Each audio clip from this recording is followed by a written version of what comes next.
はい、皆様こんにちは、みえちゃんです。ねえ、先日のね、ミュージックアワードジャパンのね、熱もまだまだ冷めずね、あちこち動画を見たりね、風さんの曲を改めて味わっている方も多いことでしょうね。この前もね、ちらっと言いましたけど、風さんがね、あの日、レッドカーペットに現れてね、この素敵なね、服ね、まあヤクザ風っていう人もいましたけどね服の紹介ねしてましたけど、あそこにね金太郎さんがねここにね染められててね素敵でしたけど、実はね私以前からね風さんについて考えてたことがありましてね、それはね、風さんは金太郎じゃなくてこれダイソーで2つ100円で買ってきたんですけど、これね、これじゃないかと、思ってたんですよ。はい、桃太郎さんです。はい、これあんまりカロリー高くないからねいいかなと思って買ったんですけどでね、桃太郎発祥の地って言えばね岡山県ですよね。で風さんも岡山県出身ですよね。でもねそれだけじゃ面白くないですよね。風さんが人生をかけてやってることが桃太郎に通じるものがあったからなんですね。だからね、風さんがこのね、金太郎さんここにいるんだけど、この金太郎さんの染められたシャツを見せた時にね、金太郎か、もうちょっとだったなーなんてね思ったんですよ。そしてね、どうしてね風さんが桃太郎みたいなのか、それはなぜなのか、そのことをねこれからお話ししていきたいと思います。まあね、例によってね難しい話じゃなくてね、あくまでもエンタメ的にいきますので、ご用とねお急ぎでない方はどうぞゆっくりしていってくださいね。まずね、日本人ならね誰でも知ってる桃太郎ね。はい、英語で言うとねなんかザ・ピーチボーイになっちゃうらしいんですけど、訳されてますけどね、そんな風に。物語っていうのはね実際にいた人物がモデルだそうなんですね。はい、桃太郎ね、はい、ここにいろんな桃太郎出てますけど、おばあさんがね川で洗濯してたら大きな大きな桃がどんぶらこって流れてきたのでね、びっくりしてね、おばあさんはまあ痛む腰をさすりさすり大きな大きな桃をね家に持って帰って、ちょうどおじいさんが芝刈りから帰ってきたからおじいちゃんと一緒に食べようと思ったら、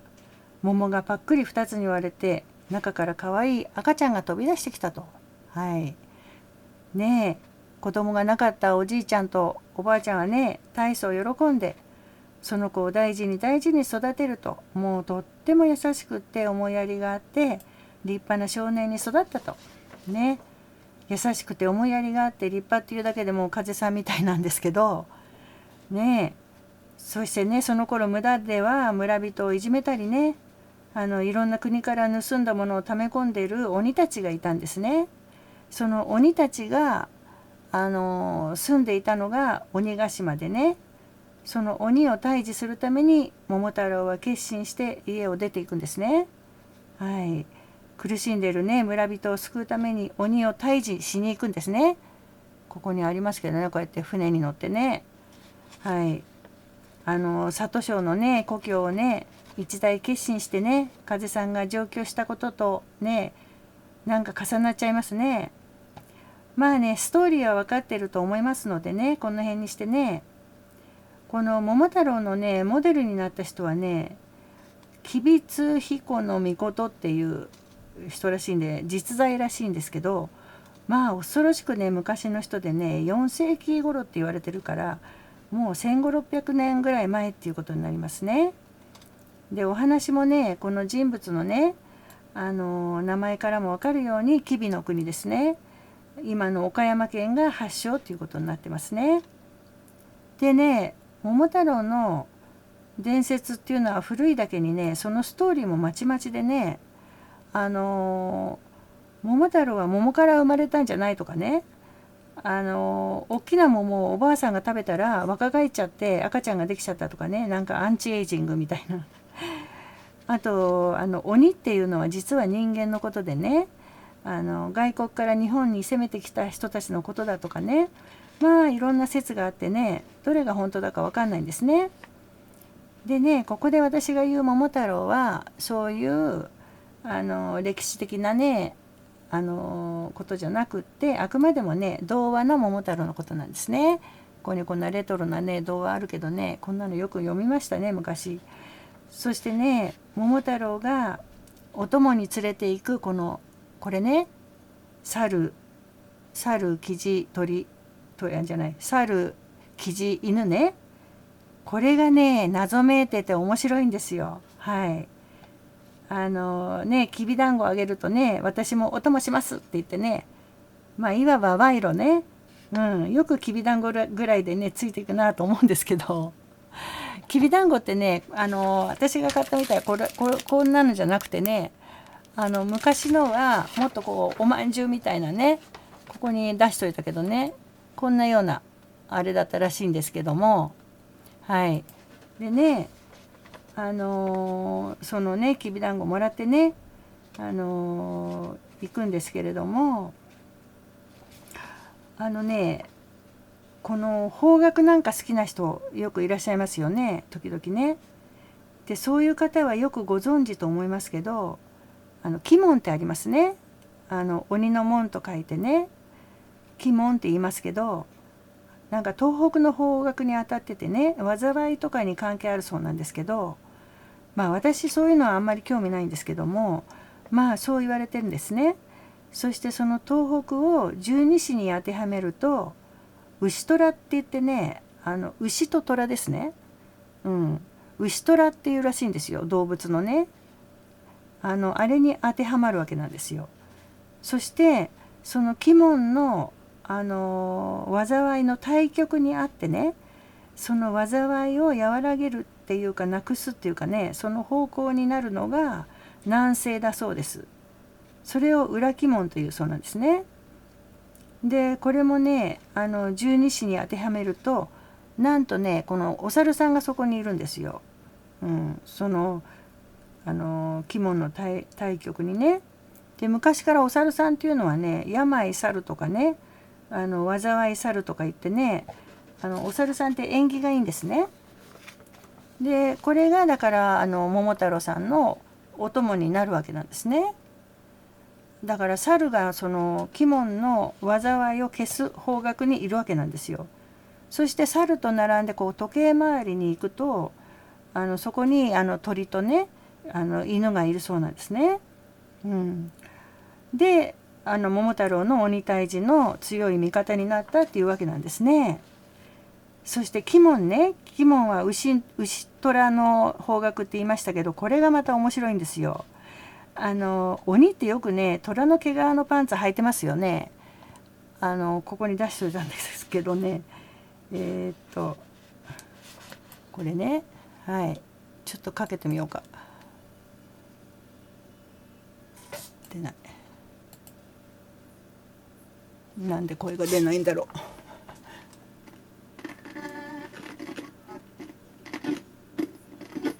ちょっとねスピーカーが壊れてんです。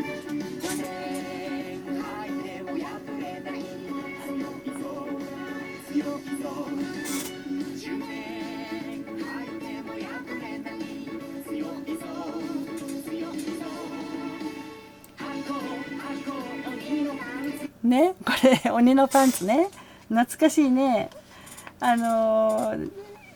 鬼ってね頭にほら角が生えてますよね。これ牛ですね、牛の角で、これが虎でしょ、虎の毛皮だからね。なるほど、牛虎なわけですね、鬼さんはね。ねえ面白いですね。まあねここまではねただの雑学っていうだけなんですけども、でね、なぜ風さんがですよこの桃太郎なのかっていうことなんですけれども、それはね、桃太郎が鬼を退治したように風さんも鬼を退治してくれるからなんですよ。はい。ここで言う鬼っていうのはね、それは人間のね心の中にある鬼ね、つまりエゴですね。自我です。ねえ、いつも言ってるように全ての人間の苦しみの大元ですね。それを風さんは対峙してくれるわけですよ。もうね、人生のいろんな問題のもうほぼ 100%、100% ですよ。それは自我が原因です。それだけなんですよ。だからね、逆に幸せになるのは簡単なんですね。自我に気づいてそれを落としていくだけなんですよ。だからね、風さんの曲聴いた人は誰でも心がスーッと楽になってね、癒されるのを感じますよね。風さんの素晴らしい曲の数々にはね、自我にハッと気づかせてね、それをもう瞬間的に消す力が備わってるんですね。以前ね、風さんのね、名言集というね動画を出しましたけど、そこにある歌詞を見るとまさにね、自我というものにね働きかけて弱まらせる言葉のオンパレードなんですね。聞いた人はね、知らないうちにね、もう我に気づいちゃって涙したり浄化されたりしちゃいますね。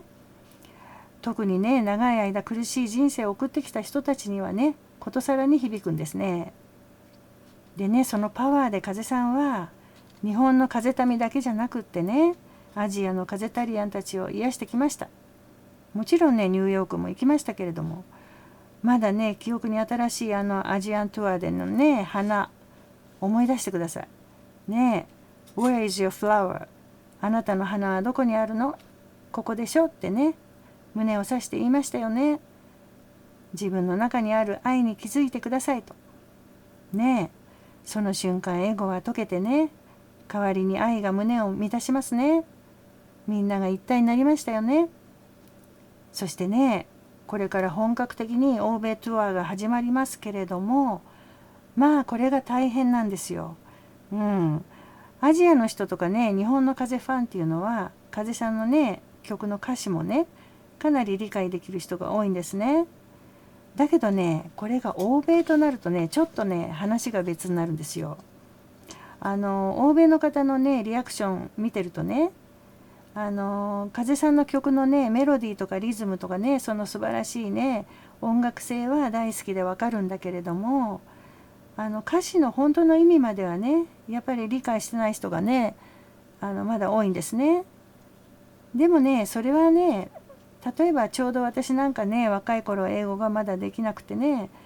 それでも欧米のポップスとかね、ビートルズ大好きだったのと同じですね。でもね、今歌詞を理解するともっと好きになりますね。だからね、それと同じようにね、まあ欧米の人たちにもね、できればね、ぜひ風さんの曲のね歌詞の素晴らしさもね理解してほしいんですけどね。だけどちょっとまだ難しい。それはなぜかっていうとね、欧米ではずっと個人主義っていうものが根付いていて、日本とかね東洋の無我思想とは正反対の考えだからなんですね。その分ね、自我が強いので苦しみもねひょっとしたら強いんじゃないかなって推察するんですよ。個人主義っていうのはね、一言で言えばね、自分中心ということですね。日本やアジアもね、欧米の影響を受けていて、まあそれがだいぶ強まってしまってますけど、まだまだ欧米ほどではないんですね。昔ね、デカルトさんというね、フランスの哲学者が我思うゆえに我ありなんてね、ラテン語でコギとエルゴスムなんて言いましたけど、あれ以来ね、欧米は個人主義なんですね。自分を何よりも大事にするんですよ。いい意味でも悪い意味でもね。東洋の無我とは正反対なんです。例えばね、花なんかね、全ては一つっていうのはありますね。あれ欧米行くとね、何寝ぼけてんの、みんなバラバラで一人一人独立してるじゃんとなるんですよ。そしてね、特にないね、見返り求めるからね、いつも傷ついて終わるね。これは見返り求めなくてどうするんだになっちゃうんですよ。そのいい例がね、チップ制度ですね。奉仕した分はちょうだいねですね。日本ではね、人に無料でねサービスすることはよくあるでしょ。でね、私が先に忘れようなんてうっかり言っちゃったらね、もうそれは欧米では敗北者になっちゃうんですね。日本人は何かにつけてすぐ謝っちゃうけどね、欧米ではね、ちょっとやそっとじゃね、自分の非は認めないんですよ。でガーデンのね、掴んだ手解き放てなんて言いますけどねそれはもう掴んだものは絶対離すななっちゃうんですよ。もちろんね、敬虔なクリスチャンとかね、東洋思想をね理解してる人もいますけど、まあね、禅に傾倒してたねスティーブ・ジョブズとかね、あとヨガが好きだったジョージ・ハリソンとかいましたけど、まあ少数派ですね。江戸時代のね日本の写真見るとね、みんなね庶民や子供たちがニコニコしてんですね。幸せだったんですよ、今より。自然やね人がみんなつながってて一つだったからですね。自我が少なかったからなんですね。犯罪もないしね、もう日本もつい40年前まではね、玄関に鍵なんかかけなくてもね大丈夫なくらいだったのに、もう最近は毎日事件ありますね。もう自我が社会的に強まってしまった。資本主義ね、競争社会、格差社会、実力のないものは淘汰されるとかね、もう気の休まる暇がありませんね。だからね、そういうことも含めてね、風さんのエゴ対峙パワーがね、どこまで欧米で広まってくれるか、エゴに苦しむ人をね癒してくれるか、それもね大いに見どころではあるんですね。これからね英語の歌詞だけの曲が出るんじゃないかなんても言われてますしね、その辺もすごく楽しみですよね。まあね、そこまで求めなくてもね、すでに欧米でもね風さんの曲を聴いて言葉は分からなくっても癒される人はねどんどん増えてますので、まあ歌詞までね理解してもらわなくても十分ではあるんですけれどもね。はい、今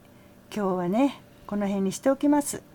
風さんはねそういうわけで、人の心の中にいる鬼イコールエゴイコール自我を退治してね、代わりに愛の花を咲かせてくれる現代の桃太郎でしたっていうオチでした。はい、お後がよろしいようで。はい、では皆さん次回までさようなら。最後までご視聴ありがとうございました。